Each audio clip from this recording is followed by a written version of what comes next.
اچھا، یہاں ایک جو سینسٹیو طریقہ اختیار کیا جاتا ہے بس اوقات، جو ابے ہوتے ہیں نا، ابے، تو وہ جب جو لوگ خود ذبح کرتے ہیں ان کیسز میں ہوتا ہے، چونکہ میرے گھر میں ہوتا ہے تو مجھے پتہ ہے.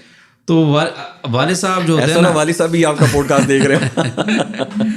نہیں، والد صاحب بہت احتیاط تو کرتے ہیں، لیکن وہ والد صاحب کا یہ ہوتا ہے کہ میرے پتر بھی سکھ لین کی کیویں ذبح ہوتا ہے. وہ بھی جناب تھوڑا سا خود کیا ذبح، پھر کہا اوے اتنی طرح ہاتھ رکھ میرے ساتھ جو ہے نا، تو بھی جناب اس پہ تو وہ 2-3 کسائی مل جاتے ہیں ایک جانور پہ نا، جن کو ہم کہتے ہیں نا نام نہاد کسائی.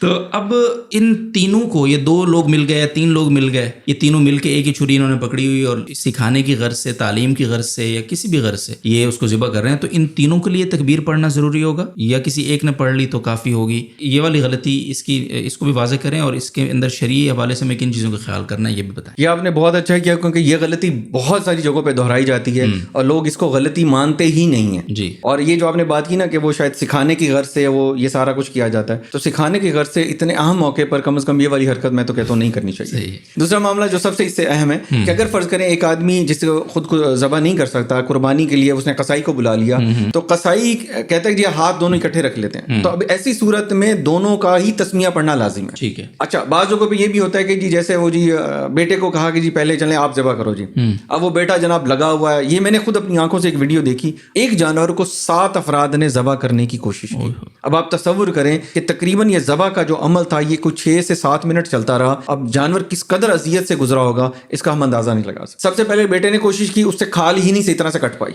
ٹھیک ہے، اس کے بعد جناب بڑا بیٹا تھا، اس نے کوشش کی، انہوں نے تھوڑی سی کھال کاٹی، مزید نہیں کٹی، گائے ذبح ہو رہی تھی. پھر جناب والد محترم آ گئے جناب، انہوں نے اچھا خاصا زور لگایا، کھال مزید کٹ گئی لیکن پھر بھی نہیں ہو سکا. پھر اس کے بعد ایک چوتھا آدمی تھا، اس نے کاٹنے کی کوشش کی، تھوڑا سا مزید اس نے اس میں آگے بڑھا لیکن اس سے بھی نہیں ہوا. پھر 5ویں آدمی نے بھی مزید کوشش کی تو کچھ نہ کچھ وہ کٹا اس کے بعد، لیکن رگیں صحیح طرح سے نہ کٹ سکی. پھر آخر میں چھٹا اور پھر 7ویں قصائی نے جو ہے نا پھر پکڑ کے اس کو اچھی طرح وہ کاٹا، اور تو 7 لوگوں نے اس طرح اس کو ذبح کرنے کی کوشش کی. اب اس میں یہ ہے کہ سلاٹنگ میں جتنے بھی لوگ شامل ہوں گے ہر ایک کے لیے تسمیہ پڑھنا لازم ہوگا. اگر کسی نے بھی تسمیہ چھوڑ دیا تو وہ جانور اس کے لیے حلال نہیں رہے گا. یا پھر اس کا کم سے کم درجہ اگر ہم کہتے ہیں جہاں پہ 4 رگیں کاٹی جا رہی ہیں، تو وہ جو لوگ ان رگوں کو کاٹ رہے ہیں کم از کم ان کا کاٹنا جو ہے وہ سلاٹنگ کرنے کے دوران ان کا تسمیہ پڑھنا لازم ہے. اگر انہوں نے تسمیہ نہیں پڑھا پھر وہ جانور جو ہے نا وہ ان کے لیے اس کا جو ذبیحہ ہے وہ جائز نہیں ہوگا.